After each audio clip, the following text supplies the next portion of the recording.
नमस्कार दोस्तों, आज के वीडियो में हम बात करने वाले हैं ऐसे टॉप 10 क्वेश्चन के ऊपर जो कि जीएस के ऊपर आधारित होने वाले हैं। तो बिना देर किए करते हैं आज का वीडियो स्टार्ट। जैसे कि यहाँ पे आप देख सकते हैं सबसे पहला क्वेश्चन कहा गया है कि सर्पों की विष ग्रंथियां जो होती हैं, यहाँ पे कहा गया है क्या कहा गया कि जो सर्पों की विष ग्रंथियां होती हैं वो किसकी समान होती हैं, किसके समान होती हैं सर्पों की विष ग्रंथियां। देखो ऑप्शन ए में कहा गया मछलियों के विद्युत अंग के, ऑप्शन बी में कहा गया रे मछलियों के अंश के, या सी में कहा गया स्तनियों की वंशा ग्रंथियों के, या कशेरुकी प्राणियों की लार ग्रंथियों के। तो यहाँ पे क्वेश्चन की अगर बात करें करेक्ट आंसर की, तो इसका करेक्ट आंसर यहाँ पे आपको देखने को मिल जाएगा, इसका डी वाला करेक्ट आंसर हो जाएगा। अब यहीं पे हम थोड़ा सा बात करते हैं इसके एक्सप्लेनेशन पे।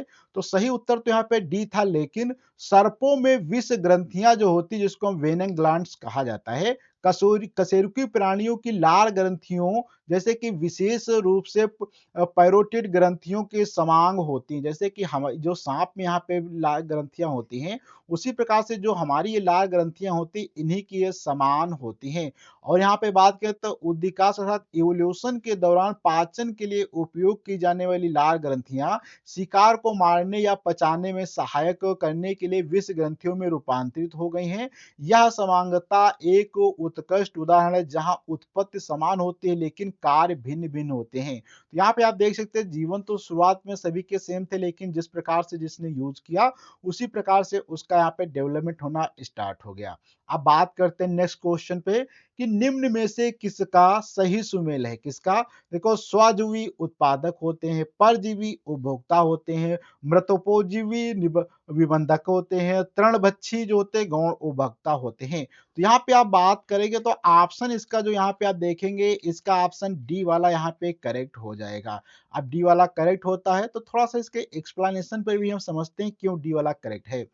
तो यहाँ पे पारिस्थितिकी तंत्र को अगर हम देखा जाए तो में हर पौधे उत्पादक होते हैं। पौधे क्या होते हैं? उत्पादक होते हैं। वे जीव को सीधे पौधों को खाते हैं, अर्थात वे जीव जो सीधे पौधे को खाते हैं उन्हें क्या कहा जाता है? तृणभक्षी या हर्बेवोर्स कहा जाता है। और वे प्राथमिक उपभोक्ता की श्रेणी में आते हैं, ना कि गौण उपभोक्ता। गौण उपभोक्ता वे मांसाहारी होते हैं जो तृणभक्षियों को खाते हैं, इसलिए विकल्प डी यहाँ पे आपका गलत हो जाएगा। तो इस प्रकार से हमारे जो प्राइमरी होते हैं, अर्थात देखो पेड़ पौधे जो होते हैं उन्हें हम क्या कहते हैं? जो उन्हें उत्पादक कहा जाता है। उसके बाद जीव जो उन्हें खाते हैं, अर्थात तो उन्हें क्या कहते हैं? तृणभक्षी कहा जाता है। और जो तृणभक्षियों को खाते हैं उन्हें हम लोग क्या कहते हैं? उपभोक्ता कहा जाता है। इस प्रकार से यहाँ पे ऑप्शन हमारा डी वाला इनकरेक्ट रहता है। अब बात करते हैं क्वेश्चन नंबर 23 पे। मानव सदृश लघुत्तम कप अर्थात स्मॉलेस्ट मैन लाइक ऐप क्या होते हैं? देखो गिबन है, या चिंपैंजी है, या गोरिल्ला है, या ओरेंगुटान है, क्या है? तो यहाँ पे आप देखेंगे ऑप्शन इसका जो यहाँ पे बैठने वाला है करेक्ट, वो ऑप्शन यहाँ पे ए वाला करेक्ट हो जाएगा। अब ए क्यों करेक्ट होता है अगर इस पे थोड़ी सी बात किया जाए तो गिबन जो होता है, गिबन को लघु कपि कहा जाता है, जबकि चिंपैंजी, गोरिल्ला और ओरेंगुटन को महाकपि की श्रेणी में रखा जाता है। गिबन आकार में सबसे छोटे होते हैं और वृक्षों पर रहने के लिए अत्यधिक अनुकूलित होते हैं।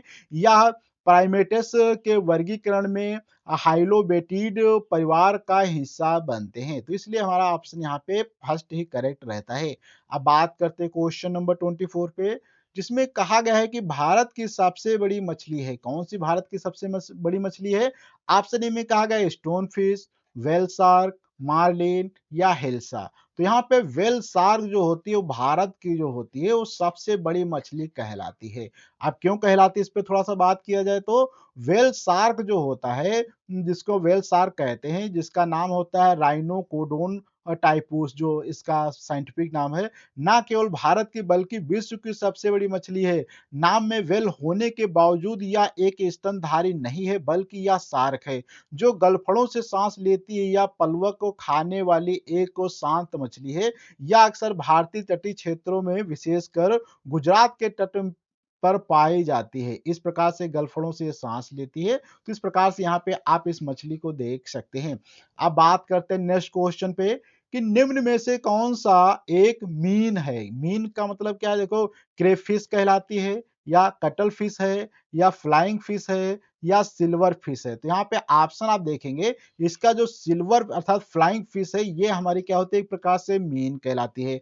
अब ये ट्रू फिश क्या है, इस पे थोड़ा-सा बात किया जाए। देखो, तो जीव विज्ञान में कई प्राणियों के नाम फिश होते हैं, अर्थात क्या है, कई जीवों के तो फिश नाम होते हैं, लेकिन वे मछली नहीं होते हैं। जैसे कि सिल्वर फिश एक कीट है, कटल फिश एक मोलस्क है, क्रेफिश एक आर्थ्रोपोड है। केवल फ्लाइंग फिश जो होती यही एक वास्तविक जो होते हैं आस्थिल मीन है, जो कशेरुकी के संघ में आती है। अर्थात जैसे कि यहाँ पे यही केवल रहेगा, इसके अलावा और भी बहुत सारे हैं, लेकिन वो क्या होते हैं, आपके मछलियों के अंतर्गत नहीं आते हैं।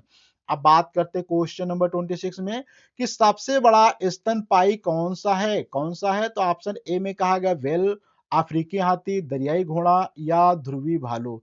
तो इस स्तनपायी कहा गया। तो स्तनपायी में बात करें तो ऑप्शन यहाँ पे हमारा व्हेल मछली यहाँ पे आ जाएगा। क्यों होगा, थोड़ा-सा बात करते हैं। देखो, ब्लू व्हेल पृथ्वी पर अब तक का सबसे बड़ा ज्ञात प्राणी है। यह समुद्री स्तनपायी जो होता है, इसका वजन लगभग 170 से 180 टन तक हो सकता है, जो लगभग 30 अफ्रीकी हाथियों के बराबर होता है। यह अपने बच्चों को दूध पिलाती है और फेफड़ों से सांस लेती है, जो इसे मछलियों से अलग करता है। अर्थात हाथियों से भी बहुत ज्यादा बड़ा होता है, 30 हाथी के बराबर इसका वजन हो सकता है।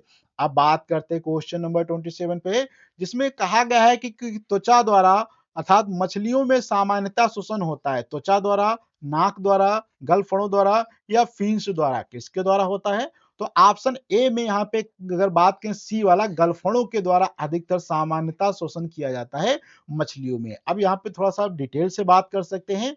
तो मछलियां जल में घुली हुई ऑक्सीजन का उपयोग करती हैं।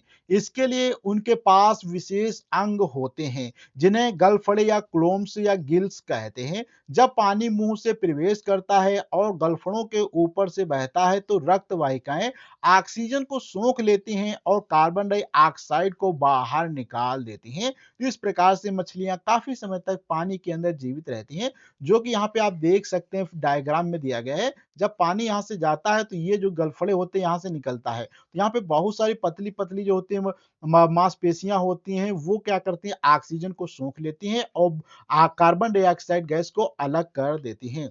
अब बात करते हैं, निम्न में से कौन सी वास्तविक रूप से मछली है? तो यहाँ पे star fish, jellyfish, dog fish या समुद्री घोड़ा। तो वास्तविक रूप से फिसली की बात करें तो यहाँ पे निम्न में कौन सी वास्तविक रूप से मछली है? तो यहाँ पे समुद्री घोड़ा जो होता नहीं है, आई एम सॉरी, ऑप्शन में नहीं की बात किया जाएगा तो ये हो जाएगा।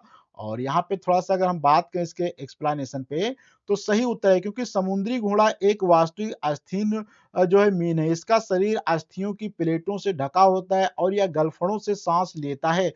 जेलीफिश एक सेलिफेंट्रा स्टारफिश है, इनमें एकोडर्मा है, जबकि नोट, यद्यपि डॉग फिश भी एक शार्क है। और परीक्षा के संदर्भ में समुद्री घोड़ा अक्सर बोनी फिश के उदाहरण के रूप में सही उत्तर माना जाता है। आप थोड़ा-सा आगे बात करते हैं क्वेश्चन नंबर 29 पे कि व्हेल निम्न में से किस वर्ग का प्राणी है? मत्स्य का, स्तनपायी का, सरीसृप का, उभयचर का। ऑप्शन यहाँ पे हो जाएगा स्तनपायी का जो होता है, व्हेल एक प्राणी है। क्यों है? देखो, बात करें तो व्हेल स्तनपायी का वर्ग का प्राणी है। मछलियों के विपरीत व्हेल समतापी होती हैं, फेफड़ों द्वारा हवा में सांस लेती हैं और अंडे देने के बजाय जीवित बच्चों को जन्म देती हैं। माताओं में अपने बच्चों को दूध पिलाने के लिए दुग्ध ग्रंथियां होती हैं। अब यहाँ पे बात करते हैं आज के लास्ट क्वेश्चन पे, जिसमें कहा गया है, प्रायः जो भालू गलियों में तमाशा दिखाता है वह होता है, रिछ होता है, सूर्य भालू होता है, भूरा भालू होता है या बिलार भालू होता है? जो भी करेक्ट आंसर होगा, ये आंसर आपको कमेंट बॉक्स के अंदर बताना है। और यदि आप चाहते हैं इस पूरे वीडियो की पीडीएफ को पढ़ना, इसके लिए आपको नीचे डिस्क्रिप्शन बॉक्स में लिंक मिल जाएगी। वहां पे क्लिक करके आप इस पूरी पीडीएफ को डाउनलोड करके आसानी से पढ़ सकते हैं। तो मैं आशा करता हूं कि इस वीडियो से आपको कुछ तो नया सीखने को मिला होगा। यदि मिला है तो इस वीडियो को लाइक करें, अपने दोस्तों को शेयर करें। हम अगले वीडियो मिलते हैं, जब तक के लिए धन्यवाद।